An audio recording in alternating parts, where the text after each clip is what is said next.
Olá, médicas e médicos ilimitados. Sejam bem-vindos a mais um episódio do Medicina Ilimitada. Esse podcast que trata de ver a vida através da lente da medicina e através dos bastidores da saúde. E eu sou o Dr. Dover Frota, médico radiologista, idealizador do Medicina Ilimitada.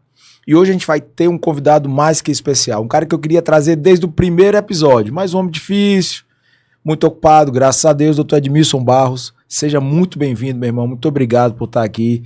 Médico, advogado, mestre em Direito, e acho que hoje vai ser pedrada, meu irmão, mas seja muito bem-vindo. Agradecer aqui ao convite do Dover, ao do podcast Medicina Ilimitada, a produção. Estamos à disposição, que puder ajudar. Não, você vai ajudar muito e vou lá dizer, prepare o seu telhado, que eu sei que não é de vidro, Vamos mas lá. Prepare. A ideia é ajudar, é orientar. Cara, seguinte, a gente sempre, quando eu pensei no Medicina Ilimitada, eu pensei no chamado, né? E a ideia foi sempre falar da boa medicina, a ideia foi sempre trazer o que o médico vive, né? E como é difícil, e também a coisa boa que a medicina traz e a forma de ver a vida, que para mim é completamente diferente. Então, a gente atribui a medicina, para mim, eu atribuo a medicina como um chamado. A primeira pergunta é essa, né? Como foi o teu chamado para a medicina? Como foi o teu chamado para o direito? Que eu sei que você encara o direito também como uma missão, assim como encara a medicina. A medicina, pelo que eu me lembro, eu sempre quis ser médico. Meu sonho era ser médico legista. Mentira. Não me pergunte o porquê. Não, eu sou o único médico da família. Não sei essa resposta. Aí fiz a medicina e fui fazendo, tô com 5 RQS, se Deus quiser, no final do ano eu pego o 6º. Legista? Não, eu tenho cirurgia geral, cirurgia plástica, medicina do trabalho, medicina legal e perícia médica, auditoria, 5, né? É um psicopata pro estudo, aí né? A próxima, se Deus quiser, administração de saúde, final do ano. Mas, é um sonho que eu não realizei, porque esse foi o motivo da medicina. Eu gostava, meu pai queria fazer medicina, financeiramente não tinha condição, era de família pobre, a mamãe também e tal. Então, investiram praticamente em mim, eles tiveram que estudar e tal, terminaram direito, mas o papai não tinha condição de fazer faculdade de medicina, absorver de manhã e de tarde, então ele, de certa forma, isso eu acho que me influenciou. Aí eu terminei a medicina, fiz essas especializações no decorrer do tempo. Só que eu tive uma namorada do direito.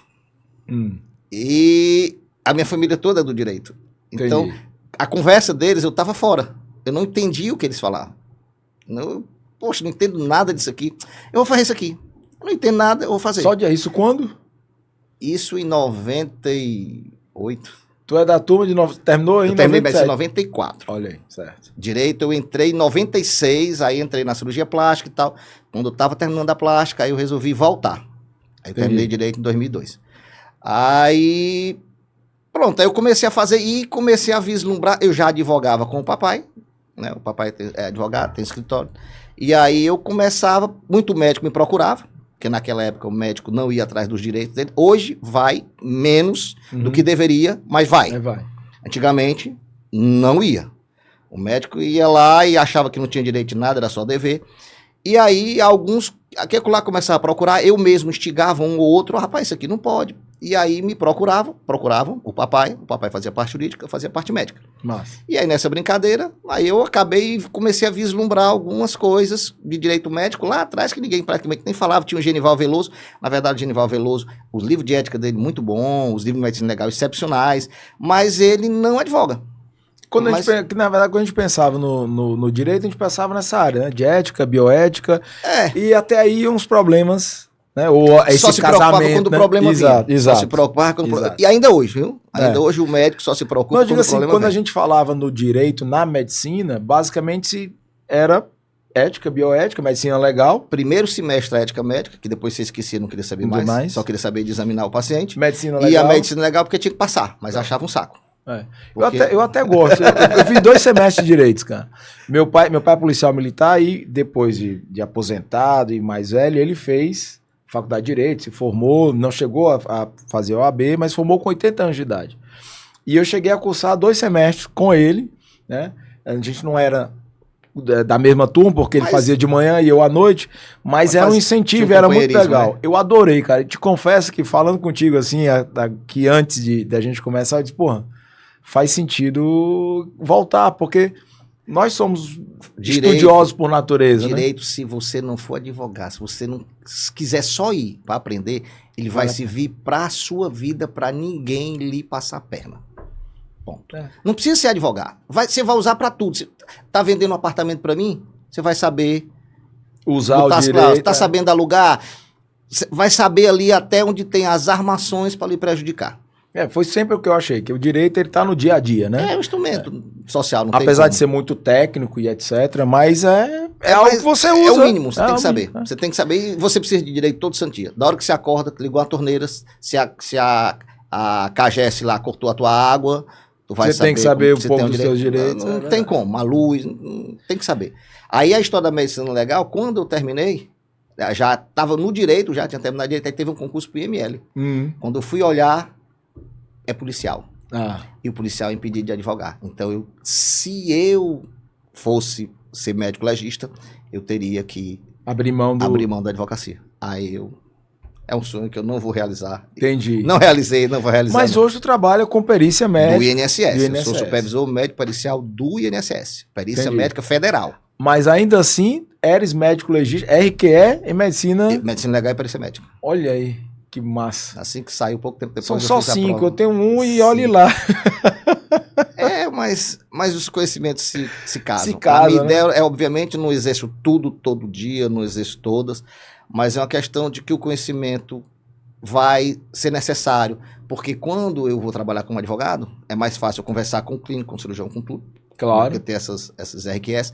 É mais fácil montar, é mais fácil ajudar na pesquisa e é mais fácil eu orientar o assistente técnico que o meu cliente vai contratar. Entendi. Por uma perícia médica. Entendi. Hoje, tu eres mais médico ou eres mais advogado? Depende do horário e do turno. Como é que é isso? Me ajuda aí. De manhã eu tô no INSS, então eu vou pro INSS, eu sou médico.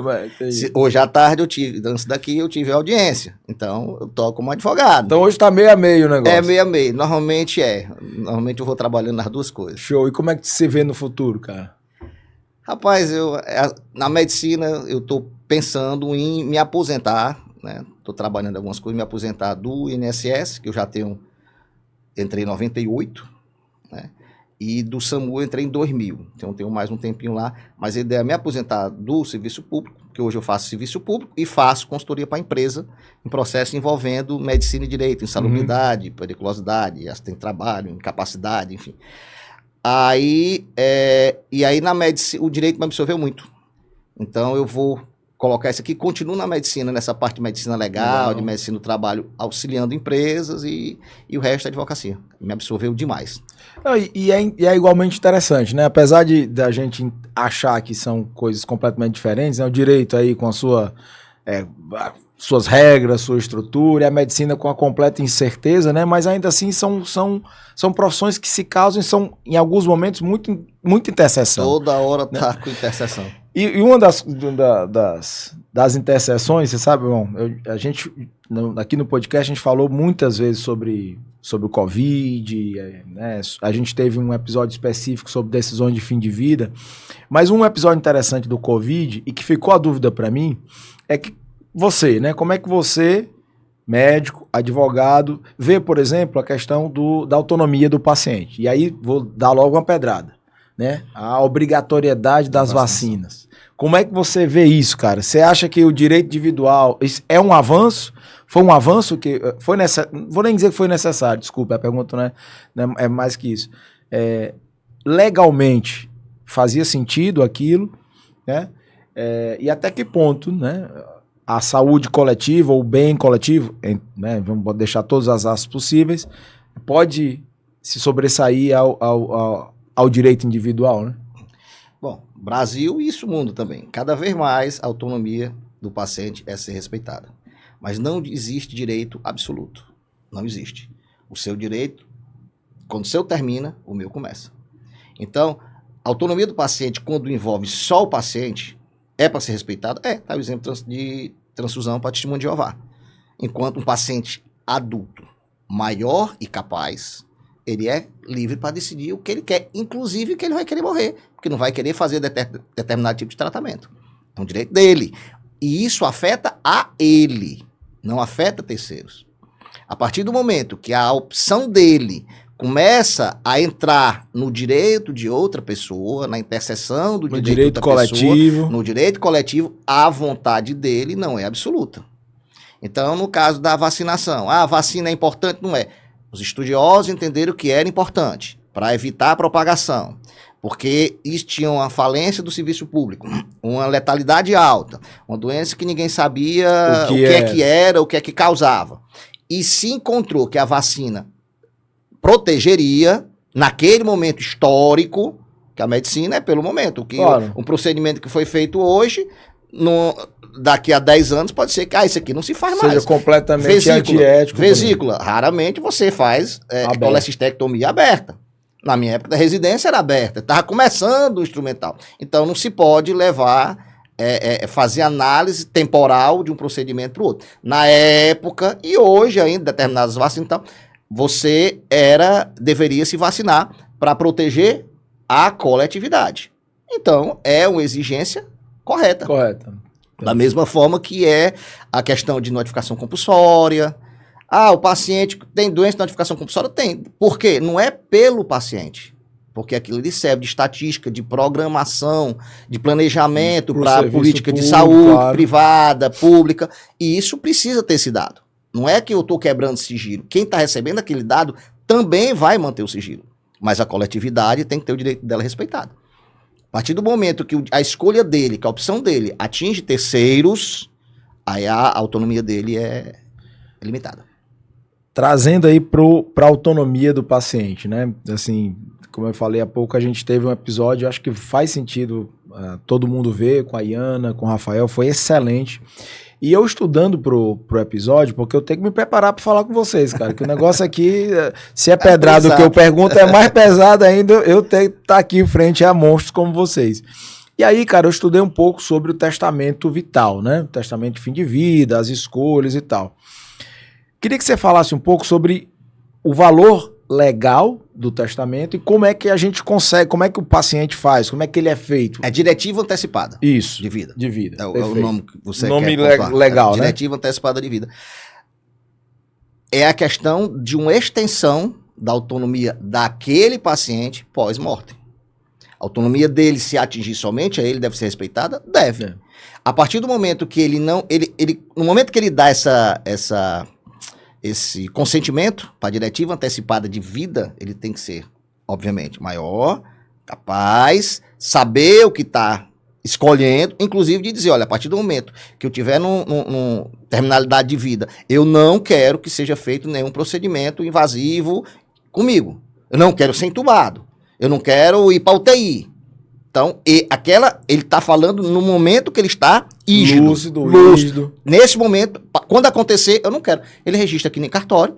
Quando ele tiver, e se ele tiver nessa situação, a família tem que saber disso, leva lá pro médico. Se ele se enquadrar naquela situação lá, ele está dispondo do que ele queria, da vida dele, do que ele não fazer aquele tipo de tratamento.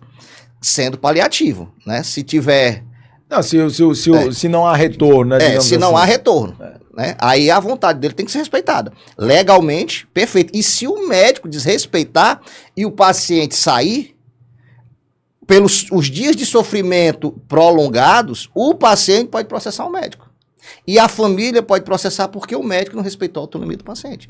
Então, tudo em medicina hoje é o quê? Registro. Recebeu a diretiva antecipada, registra, bota onde? Prontuário. Até por isso, então digamos que o paciente ele tem condições, é um tumor, mas a gente acredita que você vai conseguir reverter aquela situação, um paciente que tem 3 meses de vida e ele diz, olha, não quero ser entubado, eu não quero fazer quimioterapia. Mas o médico ele tem a não plena certeza, porque não existe certeza na medicina, mas ele tem a consciência de que o tratamento vai ajudá-lo a prolongar muito esse tempo, ou até curá-lo e etc. Como é que a gente respeita isso? Como é que a gente respeita a autonomia do paciente, mesmo a gente tendo certeza do que a gente vai fazer de bom para aquele? A saúde é dele, a vontade é dele, o bom é para ele, não é para você. Não é para você. E quando é o contrário? Quando o paciente quer e a família não quer? Quem é o paciente? Se ele tiver uma diretiva Se ele tiver de vida, a vontade do paciente tem que ser respeitada. se não, a família... A família não pode se meter quando o paciente aliás, a família pode se meter quando o paciente é menor ou incapaz. Certo. Mas a família não pode querer se meter no tratamento do menor se aquilo prejudicar o menor. Por exemplo, testemunho de Jeová. O menor de idade, ele pode... primeiro, a família diz assim, eu não quero, o maior de idade, eu não quero transfusão, não aceito. Perfeito. Se não tiver jeito, porque tem situação que o testemunho de Jeová, ele tem meios alternativos, né? Vários, né? Várias formas. O problema é quando é um sangramento agudo. Levou um tiro, levou uma facada, perdeu o quê? Sangue. O tratamento é o quê? Sangue. Aí o maior de idade, testemunho de Jeová, olha, eu não quero, tem uma diretiva antecipada, se acontecer isso... Tem que ter diretiva antecipada, testemunho de Jeová. Certo. Pra ele não tomar o sangue. Isso tem que ter. Se ele fizer isso verbalmente... Bom, ele estiver consciente com você, doutor, se precisar sangue, não me dê. Certo. Aí você vai registrar, pega 2 testemunhas, Entendi. que não seja subordinada a você, Perfeito. porque se a testemunha subordinada a você não disser o que você quer, você demite ela. Entendi. Então pega testemunha que não é vinculada, pode ser do mesmo plantão, então, mas não tem nenhum tipo de subordinação Seu a você. colega médico. E aí ouve aquilo ali e registra. E aquilo ali vai ficar, ou grava, e aquilo ali fica registrado, a autonomia dele vai ser respeitada. Mas se ele chegar para você inconsciente, testemunho de Jeová, e você acha que tá precisando de sangue, cadê a diretiva? Não tem. Ele vai tomar sangue. A família não falou nada, mesmo que a família fale... A família não tem o poder de vida sobre ele, porque não sabe se ele vai querer ou não. No menor de idade, para começar, quem é que diz que o menor de idade vai ser testemunho de Jeová? Primeira coisa. Certo. Segunda coisa, você pode decidir, tem a autonomia respeitada, da sua vontade sobre sua pessoa. Você não pode decidir pela vida de ninguém se não tiver diretiva antecipada de vida, registrada, bonitinho em cartório. O menor não tem isso. Não sabia, eu pensei Então, que a gente tivesse que... Se o menor que respeitar. chegar precisando tomar sangue, você vai salvar a vida do paciente. Porque se você não salvar, você se enrola. Mesmo que a gente tenha um responsável legal lá dizendo, eu não quero, não Mas ele não isso. é o responsável legal, mas não é responsável pela vida do terceiro. Tu já viveu isso? Eu pergunto, porque uma coisa... Quando eu era fazer É residência... igual consultor de empresa, você que você é, o cara, você devia fazer empresa assim, assado. Você já montou uma empresa? Mas não, as empresas que eu montei quebraram. Quando eu era residente em cirurgia plástica no Zé Frota, eu sou da primeira turma de plástica no Zé Frota. Eu tava no 3º andar, no centro cirúrgico, sei lá quando foi isso. Eu já tava, né, fazendo direito e tal, tava terminando a residência. Aí eu ouvi uma confusão no 3º andar do Zé Frota. E aí eu, curioso, fui olhar lá, residente, tava esperando uma cirurgia e outra. Aí a conversa que chegou um familiar, aí chegou, queria falar com o doutor fulano. O cirurgião foi lá, da emergência, né? Uhum. Aí, olha, doutor, como é que tá meu pai? Ele, olha, o paciente tá assim, assado. Ele vai precisar tomar sangue. Doutor, olhe, se ele precisar tomar sangue, não dê sangue. Eu sou testemunho de Jeová, ele é testemunho de Jeová, não é para dar sangue. Deixe meu pai morrer, à vontade dele, porque vai ficar com a alma impura, porque a alma pro testemunho de Jeová está no sangue. Tanto que ele não come carne com sangue e tal. Eu estudei isso, um dia minha testemunha de Jeová, eu peguei, quando eu escrevi isso em 2007, eu peguei, ela quis me converter, me trouxe os livros, eu li tudinho, tá? Massa. Aí, em resumo, é isso. Aí, é tanto que não como carne com sangue, sangra o animal e tal. Aí ela pegou, aí o médico, mas olha, tem chance, isso aqui com sangue reverte. Doutor, não dê sangue pro meu pai. Se o meu pai tomar sangue, ainda que ele está vivo, eu lhe mato. Isso, muitos anos atrás. Aí o cirurgião foi, né? Pouco tempo depois, minutos depois, não sei temporalmente quanto, outra confusão. Aí chega outro. Eu queria falar com o doutor fulano. Aí o doutor chega. Não, já tô sabendo. Não, doutor, você não tá sabendo de nada. Como é que tá meu pai? Ele tá assim, vai precisar tomar sangue? Provavelmente. Mas aí eu já ouvi dizer aqui que não pode dar sangue, até eu fui ameaçado de morte aqui e tal. Doutor, eu não quero saber de negócio de religião. Eu não sou testemunho de Jeová, eu quero meu pai vivo. Se meu pai precisar, você dê sangue nele. Aí ele, mas olha, vocês têm que conversar aí. Doutor, se meu pai precisar de sangue, o senhor não der ele morrer, quem me mata sou eu. O cara tava... Aí ele chegou lá comentando, rapaz, que ele não precisou tomar sangue. Depois eu tomei a curiosidade. E aí, como é que foi? Rapaz, eu fiquei aqui muito preocupado, fazendo de tudo, segurando o cara pra ele não tomar sangue. Saiu da sala sem tomar sangue. Então, acontece, né? Cara, tá louco. O cara, entre a cruz e a espada ali, totalmente, cara... E com nomes, adjetivos bem bonitos, né? Imagina que você floreou mais a confusão. Cara, e a gente, você acha que o médico tá preparado para isso? Assim, porque eu definitivamente não saberia o que fazer nesse momento. Assim, então a minha pergunta é, você acha que nós médicos estamos preparados para isso? Você acha que... O médico, ele já foi muito despreparado nessa parte jurídica, ética, porque é o que eu falei, a ética médica, infelizmente, é dada uma vez no começo da faculdade, que tu acabaste de entrar na faculdade, tá naquele oba-oba, doido para examinar, doido para ver cardiologia, claro, doido para ver cirurgia, e aí a ética médica acaba sendo esquecida. Periodicamente eles fazem revisão, quando tá entrando no internato, tem essa questão, os conselhos tentam fazer essa parte educativa dele, mas o problema é do aluno, que na cabeça dele ele quer a parte mais especialista, legal, claro, a parte mais... Então a ética já é um pouco deixada de lado, infelizmente. E o doutor pode ser caçado pela ética médica. Claro. Né? Deixado, nunca mais volta a ser médico na vida, nem que faça outra faculdade e tal. Então, ele já foi mais despreparado, do ponto de vista ético, do ponto de vista jurídico. Hoje, pela cobrança do paciente, que já antigamente chegava com o doutor Google, hoje já chega com o doutor IA. Chat GPT. Já chega lá dizendo o que quer e algumas coisas mal informadas, não quer uma cirurgia a laser, que não é a laser, a cirurgia de robótica, né? Uhum, o pessoal, o doutor vem fazer cirurgia laser, e não é cirurgia laser, mas chega com essa deformação, né, da informação, e aí cabe o médico saber se proteger desse tipo de abordagem. Por uma questão de pressão, ele está querendo se preparar um pouco mais. Tanto é que em congressos, a maioria dos congressos, sempre tem uma besteirinha ou outra, de coisa que não tinha antes, né? Uma coisinha ou outra de direito médico. Mas eu ainda acho muito despreparado. Eu acho que o médico, na medicina, ele não é para estar só vendo isso. O médico, ele é muito bitolado. Nós somos muito resumidos no que a gente vê na medicina. Nós somos médicos e ponto. Não tem noção mínima de direito. Deveria ter uma disciplina de direito médico nas faculdades. Eu aqui nas faculdades aqui de Fortaleza, eu já conversei com alguns, mas aí, quando estava em uma aí andando já, Edmilson, mas agora o MEC mudou, a gente vai ter que colocar mais medicina preventiva. Rapaz, mas esses meninos precisam ter um conhecimento mínimo de direito para saber o que não fazer, para saber se proteger. É isso mesmo. É o mínimo, e não tem. Não tem noção nenhuma de finanças, não tem noção nenhuma de administração. De gestão. Não tem. É a medicina. Aí quando termina, se matando, se escravizando pelo plantão de amanhã.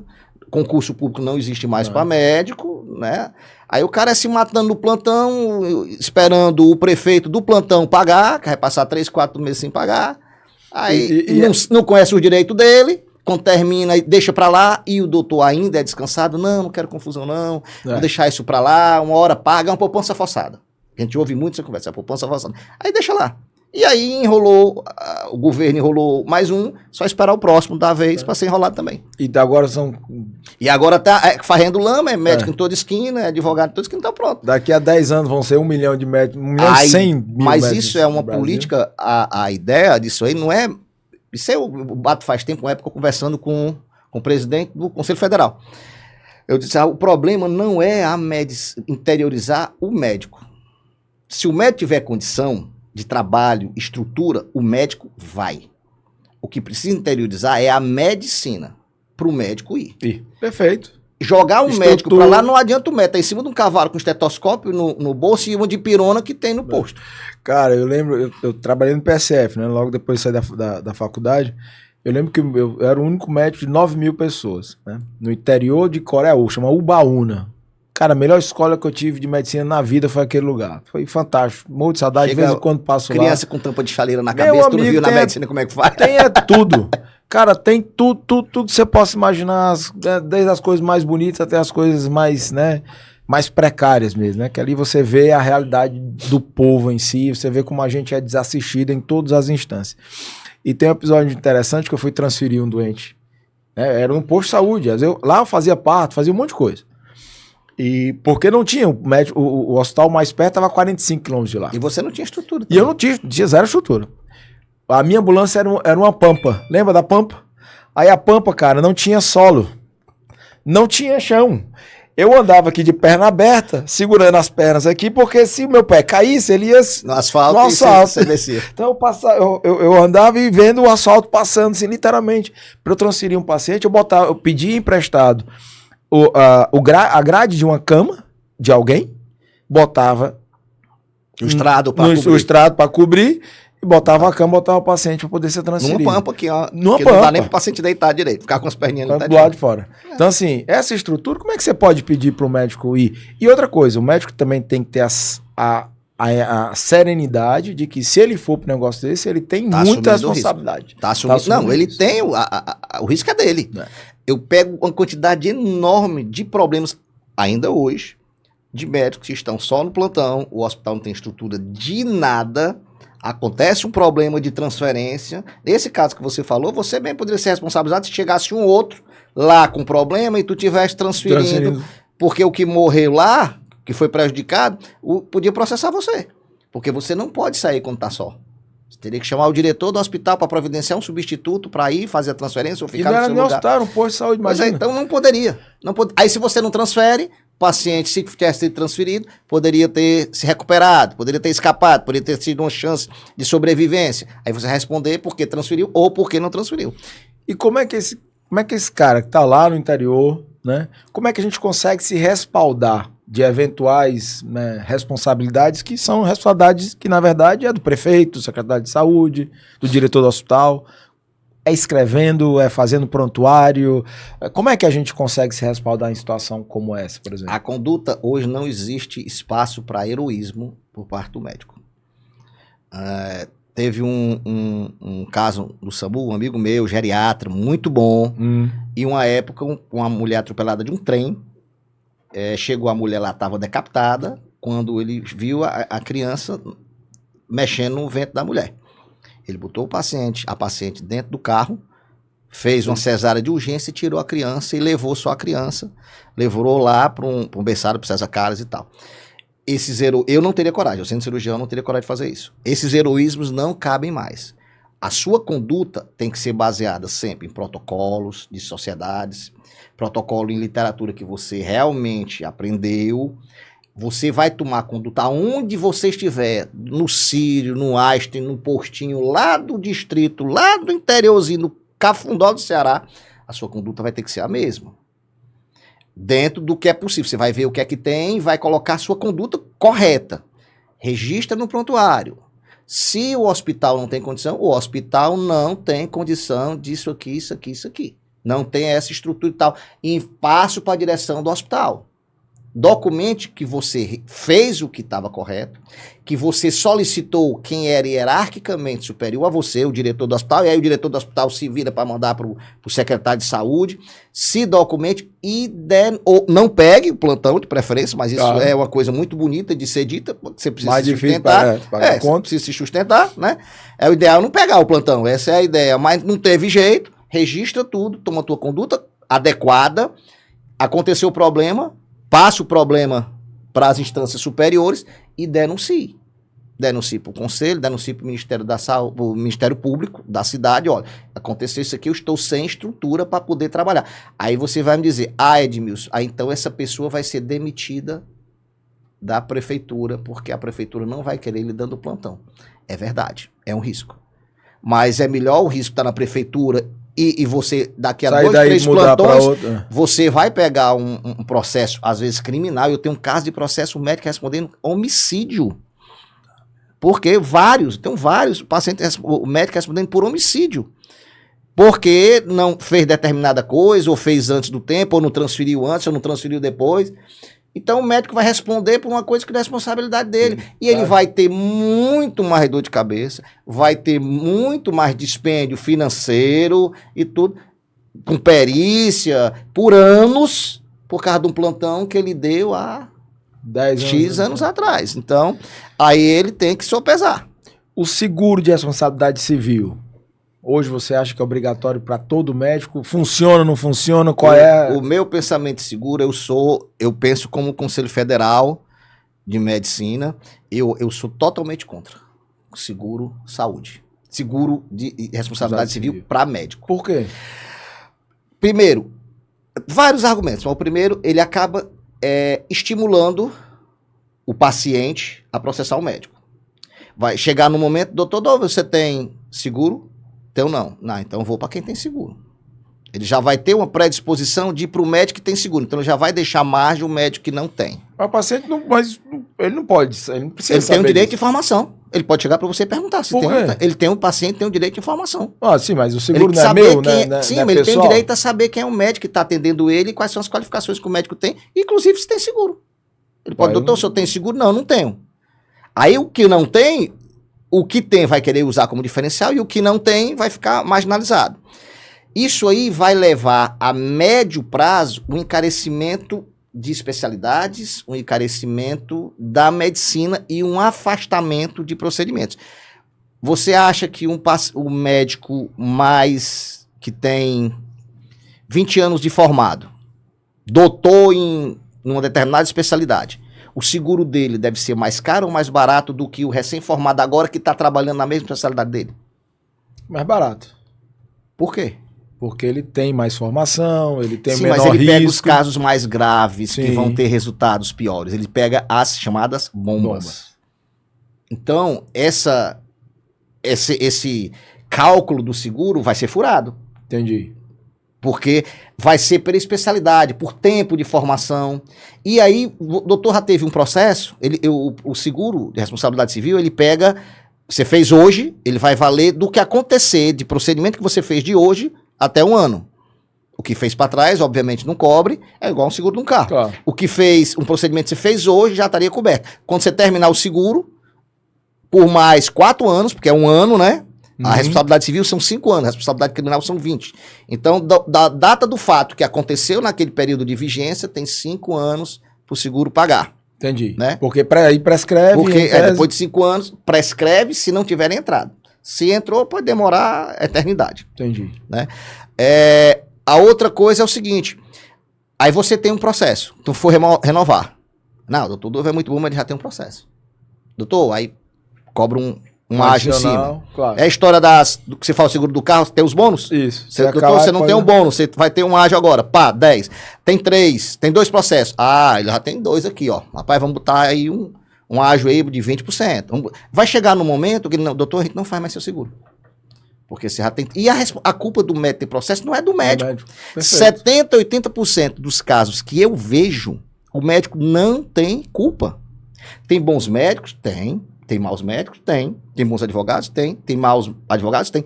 Tem bons pacientes? Tem. Tem maus pacientes? Tem.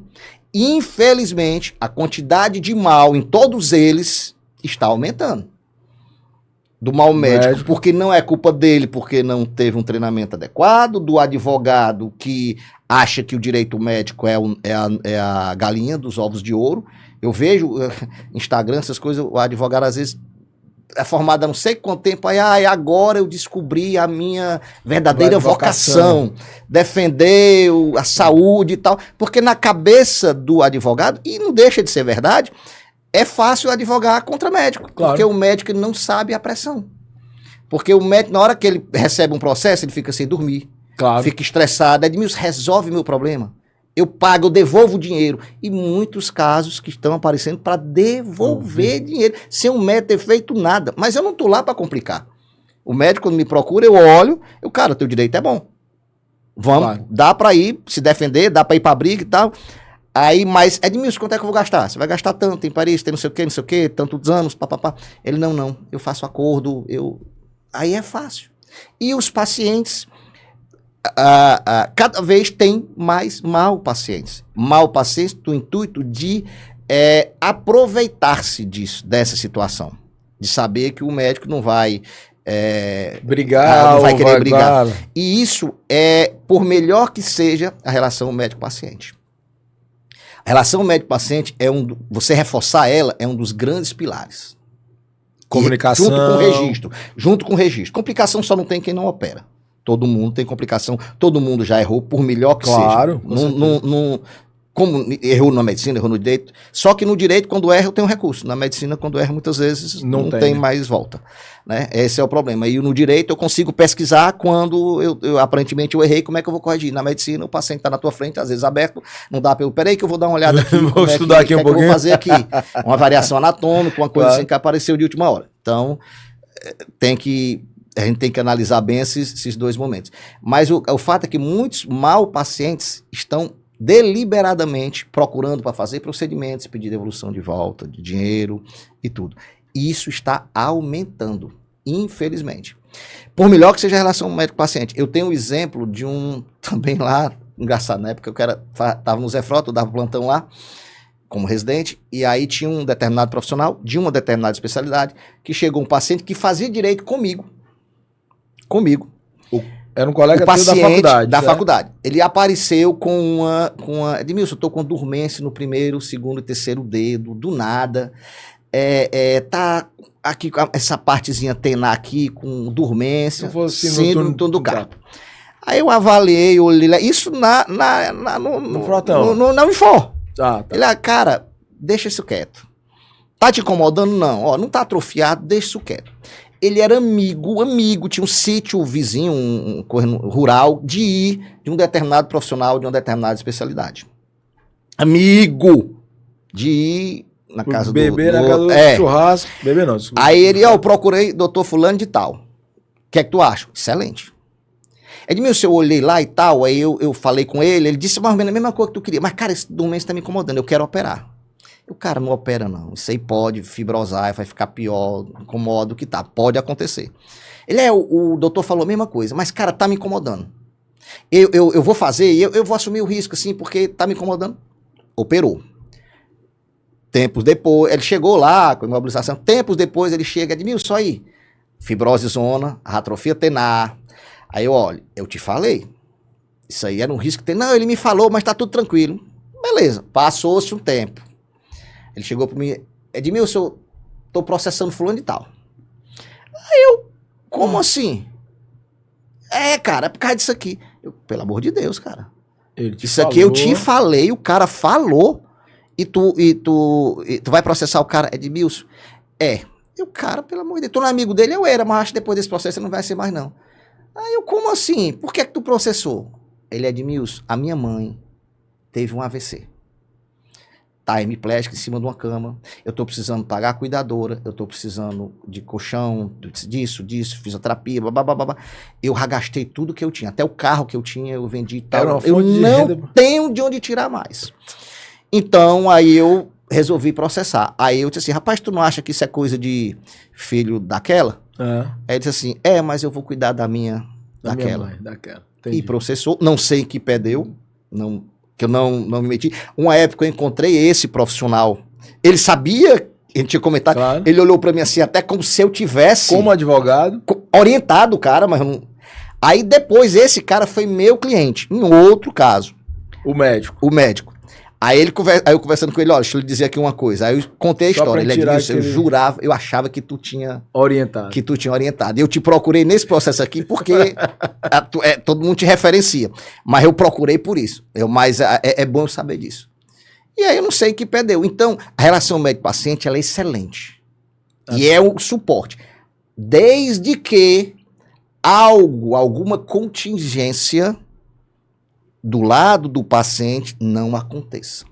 Uma viagem que precisa fazer, pagar uma faculdade que entrou, alguém doente, o que é... Ou a mentalidade do cara, a crença você do cara nunca mudou. vai saber.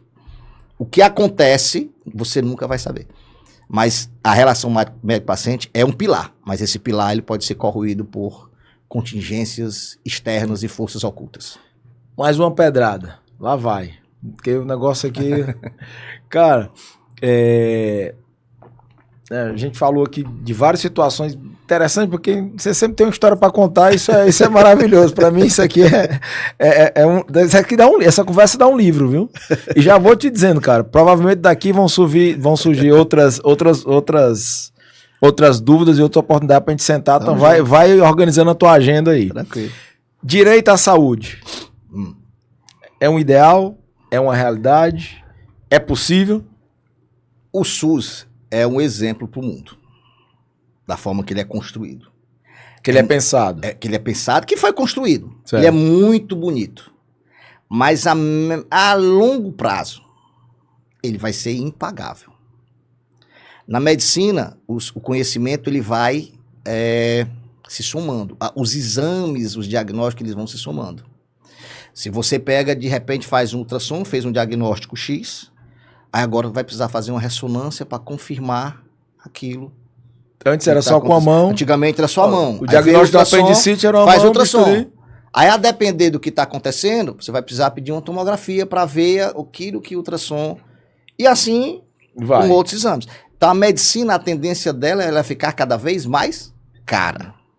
É diferente da tecnologia, por exemplo, que ela vai ficando mais barata. barata. A tecnologia, por mais barato que ela tem, na medicina a tecnologia se soma. Isso, e surgem outras. Surgem outras. E aí não é que a nova que surge, muitas vezes, não substitui a anterior. A nova que surge, ela vai somar a anterior.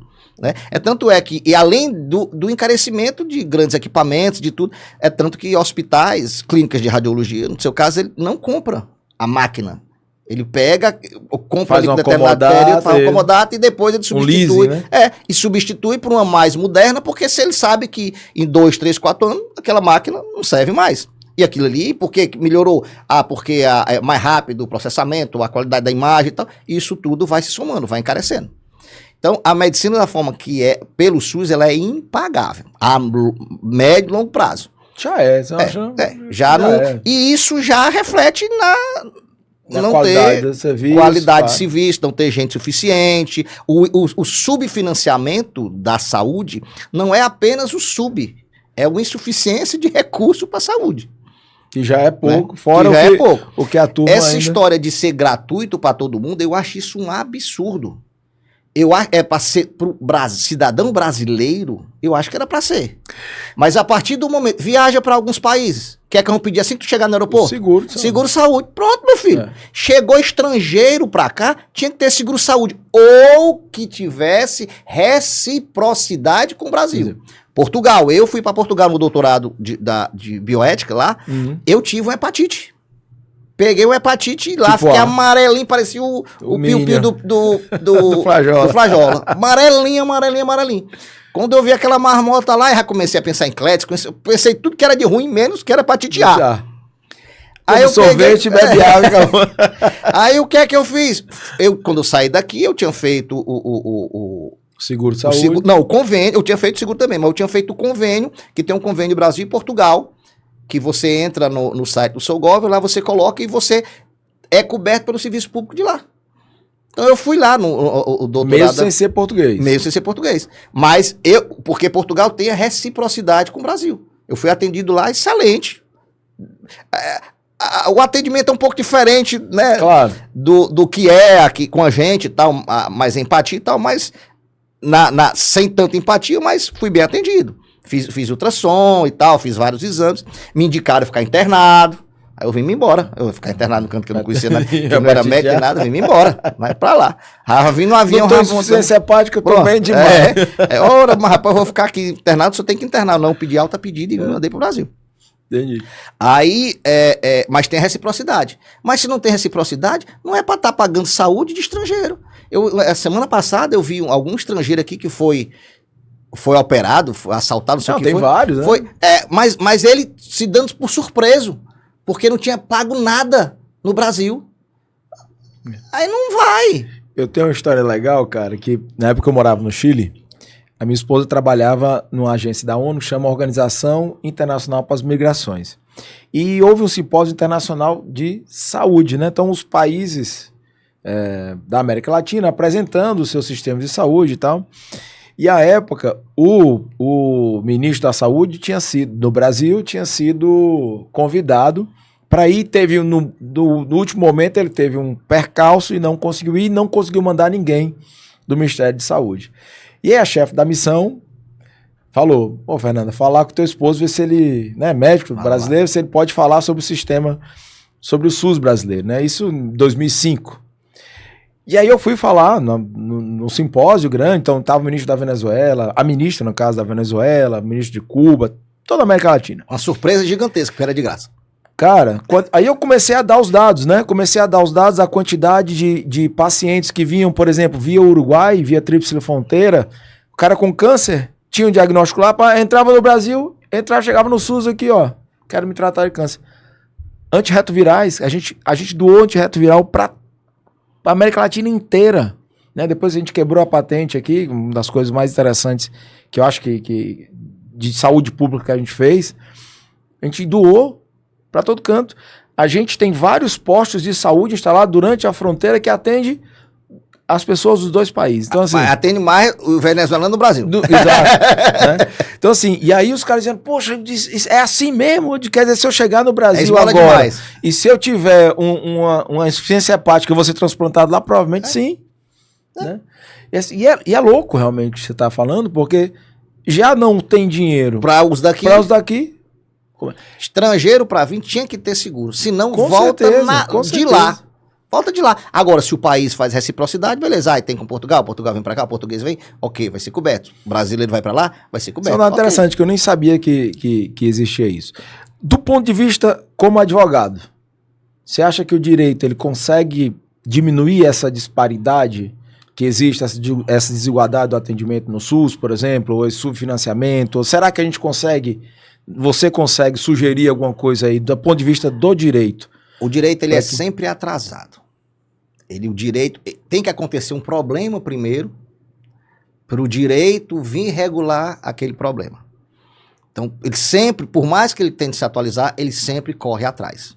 Primeira coisa. Não tem como o direito, normalmente, ele sempre aconteceu algo para o direito ser criado, para ser criada uma norma. Certo. Né? Apesar disso, ele tenta regulamentar. Aí já entra na questão da judicialização. Que era isso que eu ia conversar agora. Entra na questão da judicialização. Antigamente, a judicialização estava... O juiz não tem conhecimento técnico, então se dava ação contra SUS, contra plano de saúde, de forma irrefreada. Então, era dado com uma facilidade muito grande, há alguns anos atrás. Não se queria saber disso.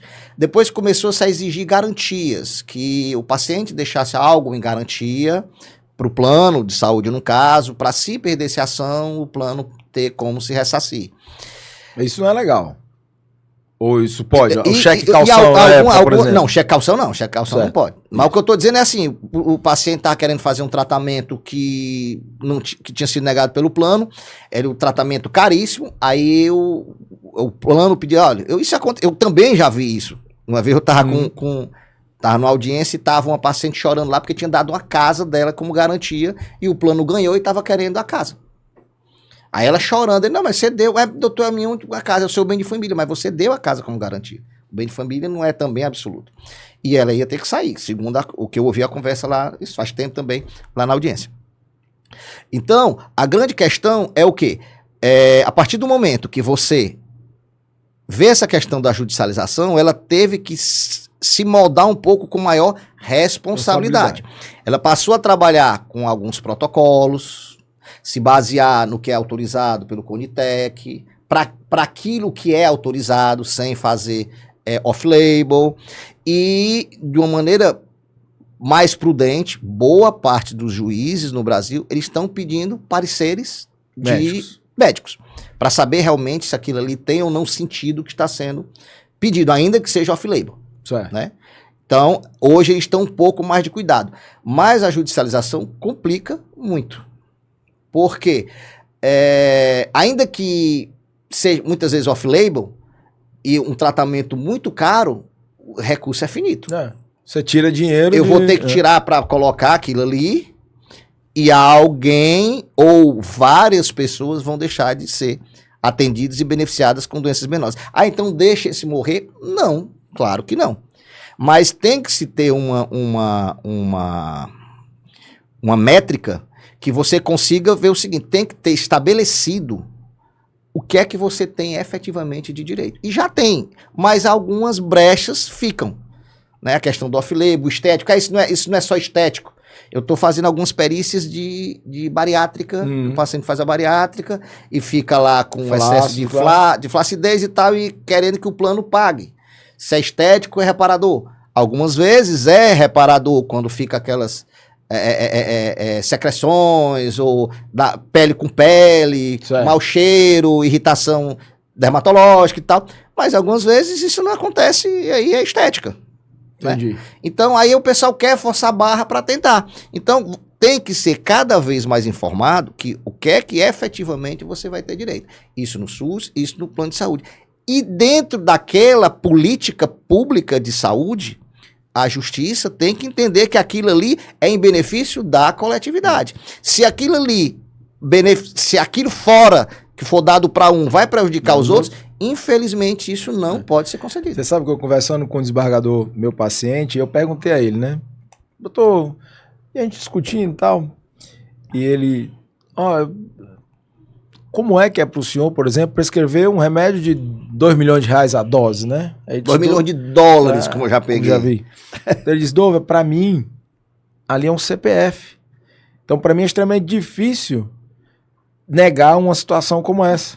Né? Então, ele assim, vai assumir a morte do paciente? A morte do paciente. Então, como pessoa, é difícil eu dizer que não. Agora, o Estado deveria me respaldar do ponto de vista... Aquilo não deveria chegar até lá. Né? Mas hoje é muito... O direito é muito acessível, pelo menos né, do mesmo jeito que o SUS, né? Tem idealmente, vai justiça gratuita, ele às vezes muito dependendo acessível. do que é e do valor, não precisa nem de advogado. Eu já tive a oportunidade de estar em outros países, assim como você também, de viver em outros lugares. Com o que a gente poderia aprender? Né? Que país assim, você acha que poderia ser o modelo e o que a gente poderia tirar desse modelo? Por exemplo, a gente fala muito do modelo inglês, né, de saúde e tal, do modelo com que os ingleses negociam, por exemplo, as novas drogas com a indústria, etc. Será que de quem que você acha que a gente pode aprender alguma coisa para trazer para o Brasil? Isso em Portugal puxa, aí eu estou puxando com o doutorado. Na Europa eles estão fazendo justamente tentando fazer esse filtro de uma forma que tenha protocolos seguidos. Isso até é um termo também do meu doutorado. Você vai ter que trabalhar de uma forma baseada em protocolos, baseado na política, e com base nesse protocolo você constrói uma política de saúde, pública e privada, estabelecendo claramente aquilo que tem e que não tem, sendo aprovado os pedidos em regra por inteligência artificial ou negado. Certo. Para não ter a responsabilidade da pessoa. E quando tiver recurso, alguém que se sentir prejudicado, aquele recurso, de determinado procedimento, vai para uma junta médica da especialidade, para a junta médica dar o parecer final. Esse é o caminho técnico legal. Despersonalizando a decisão... Já decisão técnica. Com o IA e uma decisão de uma comissão técnica. Em casos, obviamente, maiores, né? Um caso que é algo porque simples. Isso é a sobrevivência do sistema. Porque se o sistema quebra para todo mundo. E tem algum país fazendo isso já? Em Portugal, eles estão trabalhando nessa linha e já trabalham com questão de auditoria, eles já estão amarrando um pouco essas políticas de saúde mais detalhistas, para que a pessoa realmente saiba aquilo que tem direito e quando precisar e não tiver na política, infelizmente ela não vai ser tratada. Entendi. Mas é isso, assim, porque infelizmente é igual como a gente estava falando há pouco, o direito de um não pode sobrepassar o direito da coletividade. Você pega uma medicação de 2 milhões de reais, 2 milhões de dólares que tem, né? Que vai melhorar, claro, a vida do paciente, mas não vai... Talvez melhore. Sendo dentro da indicação, dependendo do que for, é uma chance que você está dando. Né? Sendo off-label, vai depender muito do fato. O problema é que se não está na política de saúde de ser fornecida aquilo ali, é porque não tem recurso suficiente. Claro. Né? Você tem que trabalhar a política de saúde, ela tem que ser construída com base nos recursos que são disponíveis. Dinheiro é finito. Com certeza. Então, é o que é possível fazer. Mas seria bom se tivesse, mas não tem dinheiro para isso. Se eu for dar 2 milhões de reais, eu estou tirando da ambulância que podia estar atendendo na rua. Então, é difícil. A pessoa que está naquela situação, eu sei que não é fácil, mas infelizmente é o custo-benefício. Medicina não tem, a vida não tem preço, vida tem custo. Infelizmente. O recurso é financeiro. E é importante que a gente comece a discutir esse dado, né? Que medicina não tem... A vida não tem preço, tem custo. Porque a gente acostumou que o SUS era infinito e que a gente tem recurso aqui, todo mundo tem direito e todo mundo tem direito. Né? Não, já está faltando. Eu acho que nunca foi pleno. Eu acho que sempre faltou. Sempre faltou. Sempre foi subfinanciado, não só subfinanciado, mas mal gasto, mal planejado, roubado, né? Sem papas na língua. Essa é a grande verdade. Né? E a dificuldade de tudo, o recurso. Eu estou com um conhecido agora com mieloma. E aí... me procurou a pessoa tentando ver como é que eu fazia para otimizar a consulta dele. Simplesmente, isso foi... o tratamento do câncer tem prazo para começar. Aí ele me procurou mês passado, eu fui tentar ver, intermediar o que é que podia fazer para agilizar. Simplesmente o recurso para um determinado hospital já tinha acabado. Tinha que esperar virar o mês. Isso no SUS, para ver se conseguia mandar chamar. Então, é difícil, né? O paciente com mieloma já entrou em insuficiência renal. Olha aí, então, pobre. Você falava aí da IA, né, como auxiliar. Interessante essa visão, porque, na verdade, quando eu penso na IA, eu penso na responsabilidade, e é essa a pergunta que eu vou te falar. Você me trouxe uma visão diferente da IA, ela assumindo a responsabilidade que a gente quer despersonificar, né? Que era o caso né, desse sentido aí. Então a IA seleciona quem tem e quem não tem direito, etc., por protocolos já bem montados, etc. E isso despersonaliza, não transforma a assinatura no CPF, numa sentença, efetivamente, né? E eu falei para você há pouco, eu fui convidado para um podcast dos meninos bem legais, se chama MedLip Podcast. Foi muito legal, eles me chamaram para falar sobre IA na radiologia, né? A visão do radiologista frente a essa ameaça, né? E um dos pontos que eu toquei, e que para mim era algo que me respaldava como profissional, e que isso talvez retardasse um pouco a IA assumir em certa parte o trabalho de muitos médicos, né? Era a responsabilidade, né? Quem é que assumia a responsabilidade dos erros da IA? Porque a IA erra.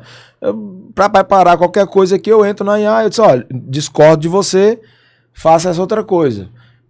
Respondendo a uma prova que eu fui para a Olimpíada do meu filho, a Olimpíada de raciocínio lógico, a IA não respondeu bem, disse, ó, tente fazer isso. Aí eu disse, não, você respondeu errado, a resposta não é essa, a resposta é essa aqui. E ele me dava uma outra resposta. O fato é que erra muito. Então a pergunta é, quem vai assumir a responsabilidade dos erros da IA? A empresa? Quem assina? O hospital que contrata aquela IA? Como é que vai ser isso? Eu estava até comentando aí antes aqui do podcast contigo, né? A inteligência artificial começou em novembro de 2022. Eu estudo isso desde janeiro de 2023. Todos os tipos de inteligência artificial. ChatGPT é uma delas.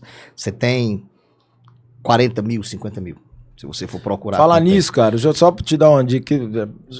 Não sei se você conhece o Diogo Rolim, que ele montou a IDUM. Não é estranho, não. Que ele é traumatologista, saiu da medicina, hoje bolou essa empresa, que é muito legal, que é baseada em inteligência artificial. E aí eu estava conversando com ele a semana, e ele vai fazer um curso de medicina, de inteligência artificial para médicos. Né? Eu estou dando consultoria de inteligência artificial para médicos e para advogados. E para qualquer área. Porque a questão é trabalhar na sua necessidade. E eu vou aprender mais do que eu vou ensinar. Porque uma coisa é eu trabalhar para o que eu preciso. Claro. Outra coisa é você chegar de mim, o que é que você faz? Onde você trabalha? Qual é a sua especialidade? Você vai me dizer o seu roteiro. O que é que você faz como médico? Como locutor? Como radiologista. O que é que você precisa como radiologia e tal? Aí eu vou adaptar a inteligência artificial na sua necessidade. Porque não tem como você... E aí é coisa que eu nunca pensei. Porque eu vou ter que aprender, vou arranjar a solução para o seu problema. Que eu não pensei porque eu não tinha o problema. Entendi. Né? Eu acho que você aprende mais do que ela vai te ajudar e simplesmente vai... Legal. Mas porque realmente eu considero a maior revolução da humanidade. Disparado, mais que internet, mais que smartphone. Disparado. Você acha que ela vai tomar nosso lugar? Não. Você como advogado, eu vou dizer o que médico, porque aí eu vou não, aí eu vou colocar o que a gente ouve falar muito. Não vai, a inteligência artificial não vai tomar o lugar, não vai tomar o seu lugar. Vai tomar o lugar O seu lugar vai ser tomado por quem sabe usar a inteligência artificial. Né? Isso aí é um brocardo que existe no meio, né? Não é que ele toma, né? É quem sabe usar que vai tomar. Bom. Então a questão da inteligência artificial, qual é o grande problema?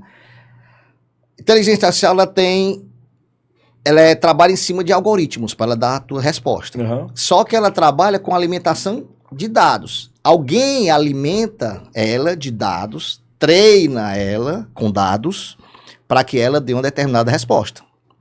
Primeira coisa, quem está fornecendo esses dados para esse chat, né, esse chatbot, né? Uhum. ChatGPT, Grok, DeepSeek, Gemini, Cloud, etc. Gemini. Quem está alimentando?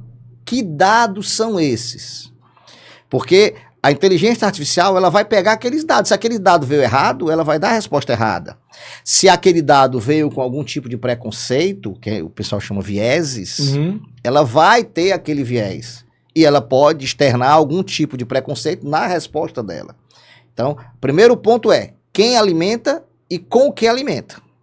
Show. A partir do momento que você tem isso montado, você vai ter que saber para quem você pergunta, que a gente chama as personas, né? Você tem que construir um robô, um assistente, um estagiário, depende do nome, um agente, e aí tem vários nomes que são dados. Você constrói um agente, um expert naquela área. Você não vai perguntar para qualquer um. Simplesmente entra lá, você pode abrir o ChatGPT, me dê o diagnóstico de insuficiência cardíaca. Ele vai dar.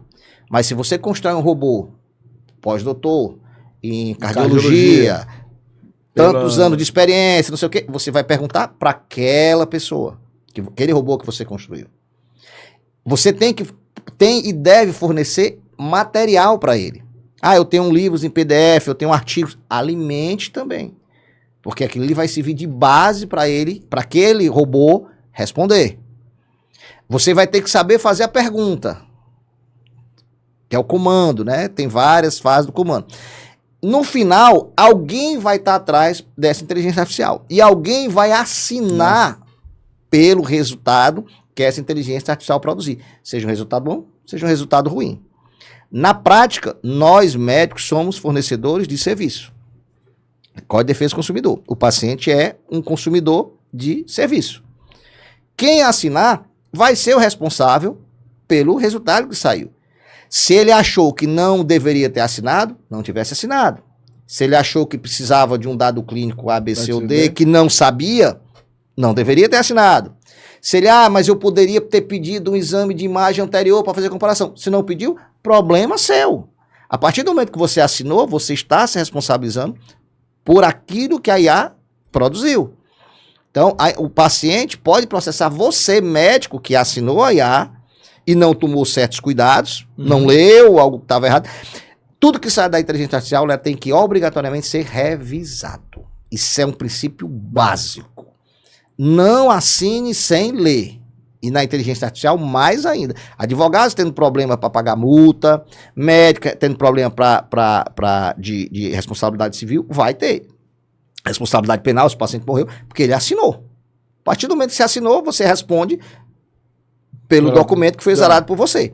Se você depois, achou ruim a empresa, vou processar a empresa para saber quem foi que alimentou dado, aí é um problema seu de querer processar. Aí sou eu quem vou processar. Você que se vire para processar lá.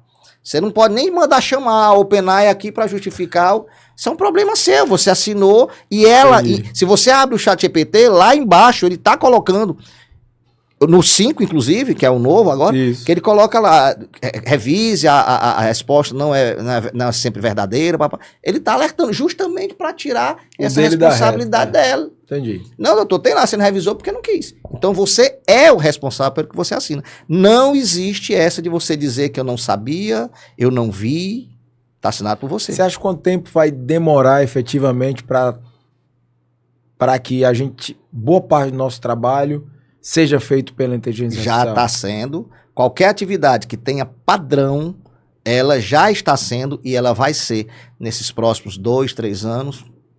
Vou dar a medicina daqui a 5 anos vai ser uma medicina totalmente diferente do que a gente tem hoje. É outra Já se você comparar hoje para trás, que não tinha inteligência artificial, Claro. digamos assim, né? Não, a gente Inteligência avançou artificial enormemente, né? enormemente. Você imagina com a inteligência artificial de diagnósticos, principalmente diagnóstico, de procedimentos, de orientação, de documentação, vai ser uma evolução assim gigantesca. Quem não se atualizar, quem ficar para trás, vai se prejudicar e vai ter que sair do mercado. A gente falou da responsabilidade, por exemplo, médica, né?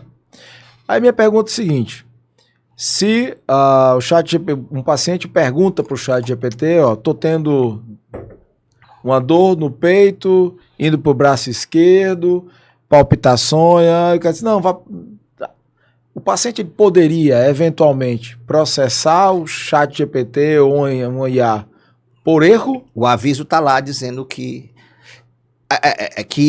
tem que ser revisado.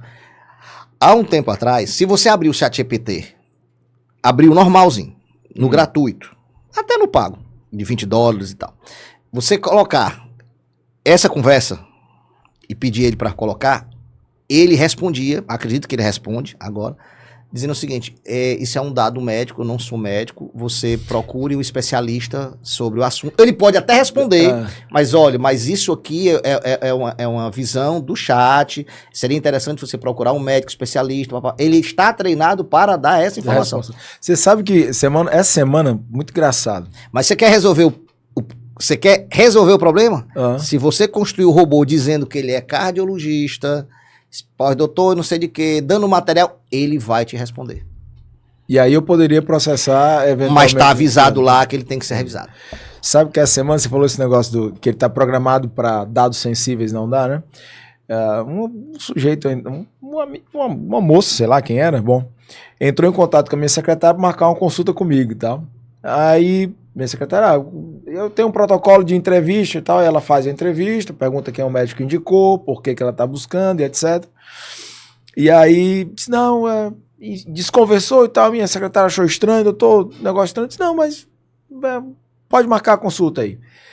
E aí eu peço sempre para pagarem adiantado, etc e tal, que não atrase, eu não atraso e tal. O fato é que ela disse que pagou o dobro da consulta. Né? Consulta de R$600, pagou 1.200 e pediu para devolver os 1.200. E eu olhei nos meus aplicativos das empresas e disse, não entrou esse 1.200. Aí eu tive a curiosidade de pegar o comprovante que ela mandou e jogar no chat GPT para saber se era ou não verdadeiro. E o bicho disse, tá errado. Porque a hora aqui é uma hora futura. Eu disse, não, a hora aqui tá certa. Ele disse, não, você tá olhando no lugar errado. O lugar é aqui. E aí ele tem um código lá e disse que tem a hora lá. Aí eu disse, beleza, agora eu quero saber de quem é esse CPF, porque eu vou pra polícia. Eu disse, isso eu não posso dar dados sensíveis. Pelo LGPD, né? Eu não posso dar.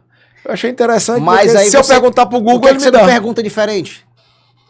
Pergunta diferente. Você poderia ter testado o seguinte, tá bom, então eu vou procurar em todos os CPFs existentes no Brasil. Qual eu não devo procurar? Entendi. Boa. Vou ensinar isso aí. Isso, teste. É jogo. O meu filho, que foi uma vez que ele brincou, pai, eu fiz aqui, eu perguntei assim, qual é isso? Aí não posso fornecer e tal. Pois tá, então quais eu devo evitar? Ele tchuc. Entendi. E ele aprendendo só, viu? Entendi. É esperto, puxou a parte.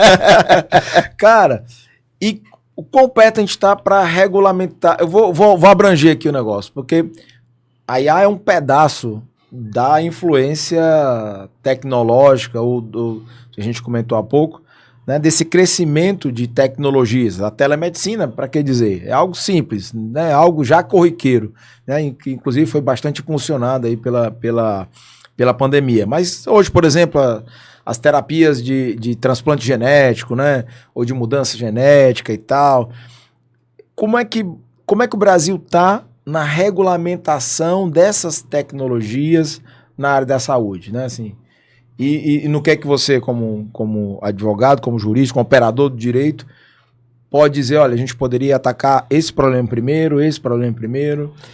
O Brasil, ele é avançado, apesar do Código de Defesa do Consumidor é um excelente diploma, né, jurídico, tem a LGPD, porque o grande problema da IA é privacidade. né? Você alimenta, tanto quando você entra nos chats, principalmente os chats gratuitos, o que é que ele é investido milhões de dólares e ele tá te dando o chat gratuito para usar em troca de quê? Do teu dado. Então você entra no chat GPT, ele tá utilizando o teu dado. Tu tem que entrar lá e dizer que ele não utiliza o teu dado para treinamento. Certo. Alguns chatbots não dão essa opção. Então eles vão, principalmente os chineses, eles vão dar te dar informação, te dar a usabilidade da ferramenta em troca dos teus dados para serem treinados. Então, é essa questão da privacidade, da intimidade. Te interrompendo, porque surgiu essa curiosidade nesse momento. Quer dizer, então, que se eu usar, por exemplo, o chat GPT em um outro país, a resposta pode ser diferente? Que não tenha, por exemplo, pode usar essa mesma legislação que a gente tem? Não. Entendeu a pergunta? Não. O chat GPT, se você fizer a mesma pergunta agora, abrir um outro chat, fizer a mesma pergunta depois, a resposta vai ser diferente. Não, mas eu digo assim, por exemplo, se eu perguntasse pelo CPF dessa pessoa... Não, é a questão da responsabilidade. O chat GPT é uma ferramenta mundial, todo mundo está usando. Mas a nossa lei... Sim, mas ele está funcionando aqui, e você pode querer processar a OpenAI, porque foi utilizado aqui. Você tem que ver como é que vai processar, qual o fundamento, porque a informação ele coloca lá que não, eu acho que não fui claro na pergunta. A gente começou a conversa dizendo que o Brasil está muito avançado no ponto de vista de regulamentação. LGPD, privacidade. Mas outros países não. Da internet, não. Aí a minha pergunta... O que não está regulado não vai poder ser responsabilizado. Não, a pergunta é se ele responderia diferente. Se eu tivesse, por exemplo, na Namíbia. Não, você não tem legislação, você não tem direito... Aí ele responde? Responde, o direito corre atrás. Legal. Tem que ter algum risco, algum valor social, algum fato, atacar aquele valor social para o direito vir proteger. Se não ter essa norma, ela simplesmente não vai ter nenhum tipo de punição, faz o que quiser. Diferente. Funciona normal, mas não teria como responsabilizar ninguém lá. Entendi. Dependendo do país, da legislação de dados. Aqui tem marco civil da internet, tem a LGPD, que é a questão da privacidade, da intimidade, de dados sensíveis. Todo dado médico é dado sensível, tem que ser protegido. É tanto que se você vai colocar... primeiro, vai utilizar qualquer chatbot, entre lá na configuração e coloque que não quer que os seus dados sejam usados para treinamento. Legal. Ainda assim, no direito, na medicina, você vai fazer um relatório, você está conversando com o paciente deu o nome, você conversou aqui, gravou, transcreve a conversa dele, vai estar o nome dele, vai estar o dado dele, faça a anonimização, deixa aquilo ali anônimo, sem dar o nome do paciente, quando você for pedir, por exemplo, para ele fazer um encaminhamento, para ele fazer uma prescrição, para ele fazer enfim, qualquer documento médico, ele tem que ser anonimizado na inteligência artificial. Porque você está quebrando-se. Se ele usar isso aqui, ainda que não tenha prejuízo, só o fato de ter sido usado indevidamente, ele pode responsabilizar pela LGPD, pela privacidade e intimidade. Então é avançada. A legislação do Brasil é avançada. Precisa de regulamentação? Precisa. Hoje a bola da vez é fake news, né? Porque você constrói o que você quiser. Principalmente que a eleição está perto, né? Então você constrói inteligência. O ChatGPT é uma ferramenta, um dos tipos do chatbot. Mas se você quer usar, eu quero fazer um vídeo, você não vai usar o ChatGPT. Pode até usar, mas você vai usar uma outra IA específica de vídeos, IA específica de foto. E nisso aí você cria o que você quiser com seu rosto, do jeito que você quer. Em vídeo e em áudio. Em foto. Eu tava assistindo no YouTube, eu gosto dessas séries de crime e tal.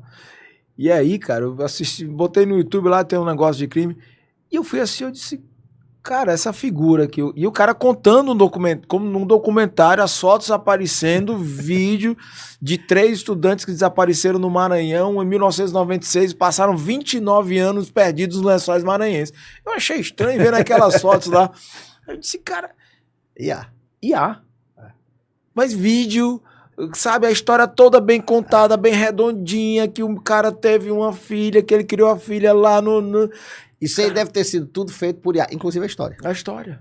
Cara, impressionante, eu fiquei maluco, aí eu fui procurar, eu botei no chat GPT se essa história era ou não era, provavelmente essa história foi construída pela IA, para lá. É assim, essa questão do plágio, de saber se é ou não IA, é uma furada. Porque eu fiz o teste. Edmilson. Há um ano e pouco. Eu peguei livros meus que eu escrevi. IA começou em 2022. Certo. Eu peguei, abri um tema, mandei a IA fazer um artigo para mim, sobre um tema X. Aí a IA fez. Certo. Peguei a IA, separei o arquivo em PDF, botei aqui do lado. Aí agora eu vou entrar num rastreador, rastreador de plágio. De trabalho, certo. Peguei o artigo, subi lá e mandei a IA me dizer qual a possibilidade daquele ter sido feito por inteligência artificial. Nela própria. Certo. 80%. Beleza.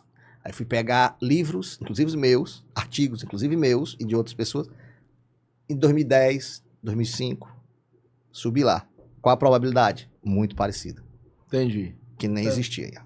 Então, o detector de uso de IA é meio furado.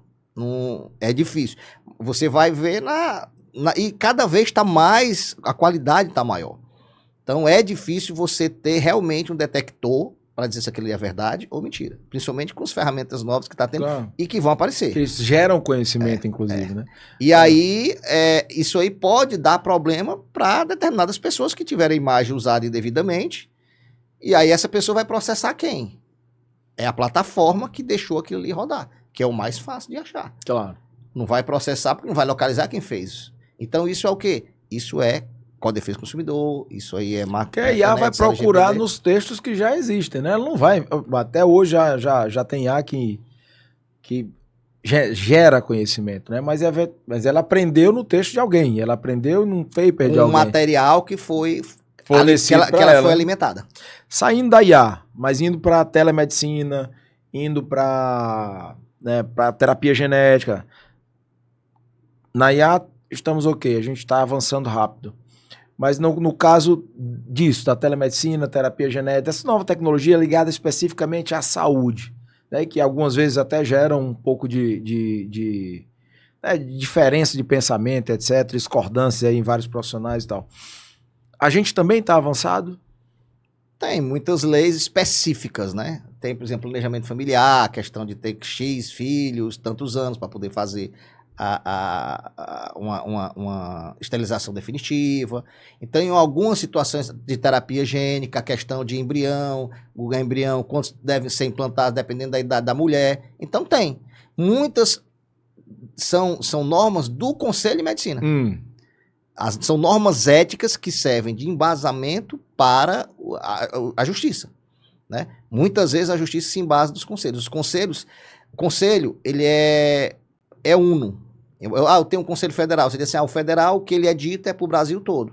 Perfeito, federal, né? Ok. Aí você diz, do CRM do Ceará. Só vale para o Ceará? Negativo. Vale para o Brasil todo, que ele é uma entidade única. Apenas por uma questão de operacionalidade, fiscalização, punição, né, educação, eles descentralizam a coisa e ficam os regionais com a opção de subir pro federal. Mas os conselhos editaram resolução. Resolução é lei para o médico. Quem aprova a resolução é um colegiado. Então, aquilo ali que foi aprovado para embrião, aquilo ali que foi aprovado para transfusão, aquilo ali vale para o Brasil todo. E muitas vezes, aí o direito vem atrás. O direito vem atrás. Olha a resolução. Ele olha aquilo ali, aí ele vai pegar aquilo ali e vai regulamentando. Como foi a questão da transfusão de sanguíneo, inclusive contrário ao que disse o conselho. Isso. Né? O conselho dizia, tem o aborto para depois risco iminente de vida, risco iminente de vida, dá sangue. O paciente perdeu a consciência, dá sangue.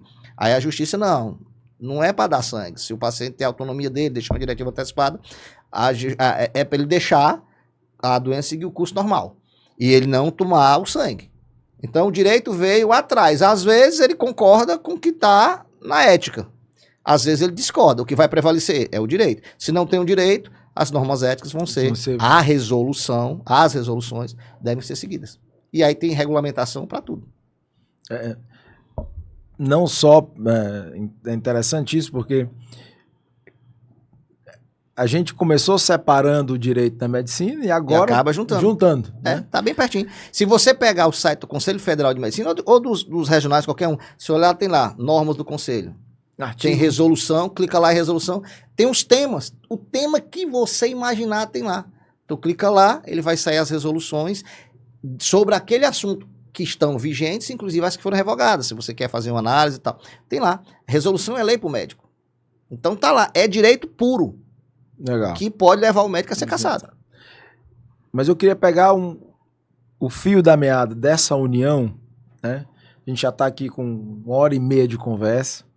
E eu queria pegar essa união, que para mim me parece uma forma bem diferente de ver as duas profissões, e acho que por isso você é tão especial, né? Por isso que eu considero um médico ilimitado e um advogado ilimitado. Mas eu queria um negócio, o que é que você aprendeu, né? Assim, pegando esse conhecimento todo, essas experiências, né? De tantas especialidades médicas, né? Sendo um grande jurista, um grande advogado, um grande médico, um cara especial, ético, decente, honesto. O que foi que a união dessas duas profissões te ensinou? Assim, poxa, essa foi a lição que eu aprendi quando eu uni essas duas coisas. Né? Pé atrás, prevenção e cautela. E aí você só consegue ser prevenido e ser cauteloso se você analisar o que está na sua frente com atenção, com tempo para isso. Então, dependendo do atendimento, você não tem condição de atender 100 pessoas no plantão de 12 horas. Então, cautela, atenção com o que está sendo dito e prevenção, registro.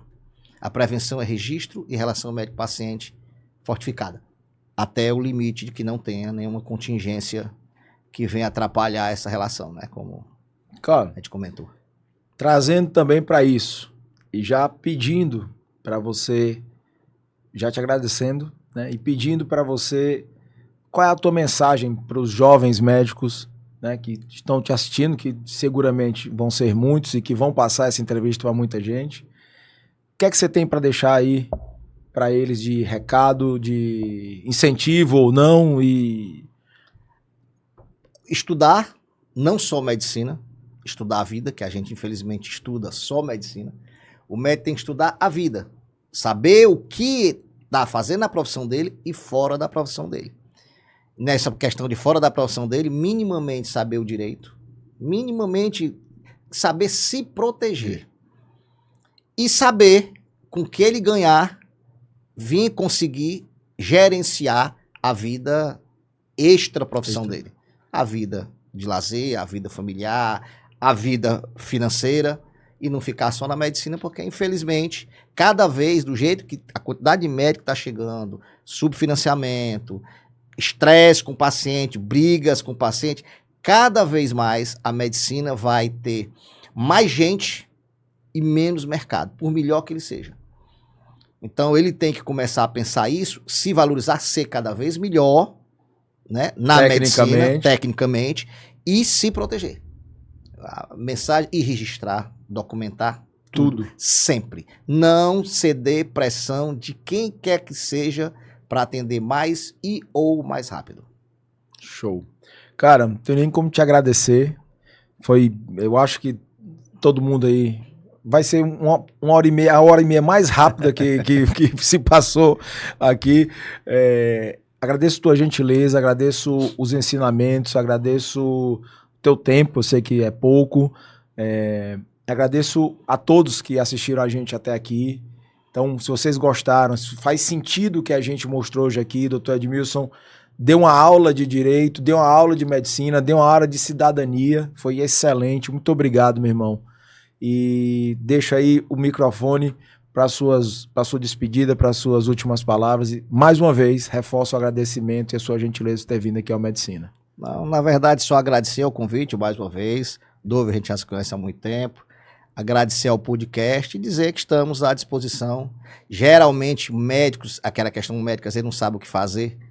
Meu telefone é ligado 24 horas por dia. Ah, Edmilson, eu estou com um problema aqui agora, eu não sei como fazer. Faça assim. Eu não tenho intenção que o médico tenha Como é que a gente chega em você? Eu não quero, tá, cara? Do mesmo jeito que eu desejo que você não venha pra mim, eu não tenho que biopsiar a sua próstata, desejo isso demais. Mas se a gente precisar, como é que a gente faz pra chegar lá? Colocou Edmilson Barros na internet, né? Seja Instagram, seja... Porque eu vi que você tem site, tem blog. LinkedIn, Instagram... Não, o Edmilson é 1001 facetas. O meu celular pessoal está no Instagram. Show. Eu não tenho um negócio de celular, é o meu pessoal. A pessoa fala, o médico, ele fala comigo, ele não fala com o secretário. Além das 5 especialidades, tem o Minuto com Direito. O Direito Médico vai fazer 5 anos, eu vou parar nesse 5º ano. Impressionante, cara. Todo domingo eu assisto, impressionante, muito legal. Vi o blog que eu não conhecia, que tem vários textos legais, né? Vi teu Instagram. Então, assim, além de... Eu não sei como é que você consegue, assim. Eu tento me virar com medicina, com a medicina e com medicina. E, desde antes da IA, já era assim, já né? era assim. Cara, mais uma vez, obrigado. Pessoal, muito obrigado por terem seguido a gente até aqui. Curtem, compartilhem, né? E se inscrevam no canal. Um abraço grande, até o próximo episódio. Beijo grande, fiquem com Deus. Valeu.